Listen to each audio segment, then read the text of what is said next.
Hi friends, good evening. This is Pinky.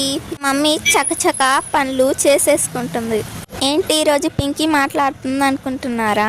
మా mummy నాకు chance ఇచ్చింది వాయిస్ ఓవర్ ఇవ్వమని. మా మమ్మీ అయితే టీ తాగేస్తుంది. మరి మీరు తాగారా ఫ్రెండ్స్? టీ తాగారా, కాఫీ తాగారా? నేను ఇప్పుడే స్కూల్ నుంచి వచ్చాను ఫ్రెండ్స్. నాకైతే మా మమ్మీ ఈరోజు దద్దోజనం చేసింది. మీరేం తిన్నారు?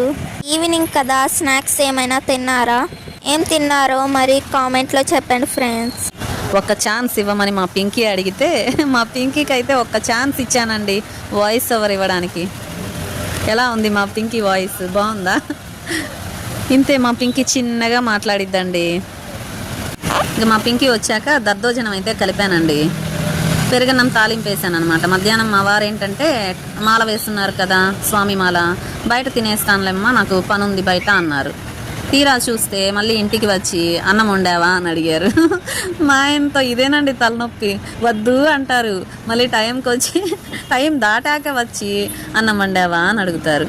ఇంకా నాకు మా లక్కీ గాడికి అయితే అన్నం వండుకున్నానండి. ఇంకా మా వారు వద్దు అని చెప్పారు కదా, నాకు మా లక్కీ గాడికే కదా అని చెప్పి కొంచెం మెత్తగా వండేసానండి. పలుకుగా కూడా వండలేదు. ఇంకా మెత్తగా ఉంది. సరే వేడివేడిగా ఇప్పుడు పొయ్యి మీద పెట్టమంటావా అంటే మా ఆయన వద్దు అన్నారు. దోశలు పొయ్యి అన్నారు. మధ్యాహ్నం పూట దోశలు ఏం పెడతాం చెప్పండి. ఇంకా అందుకని మధ్యాహ్నం కదా అని చెప్పి దద్దోజనం కలిపేశాను, రైస్ మెత్తగా ఉంది కదా అనేసి. ఆ దద్దోజనం ఇంకా ఈవినింగ్ వచ్చి మా పింకీ తినింది.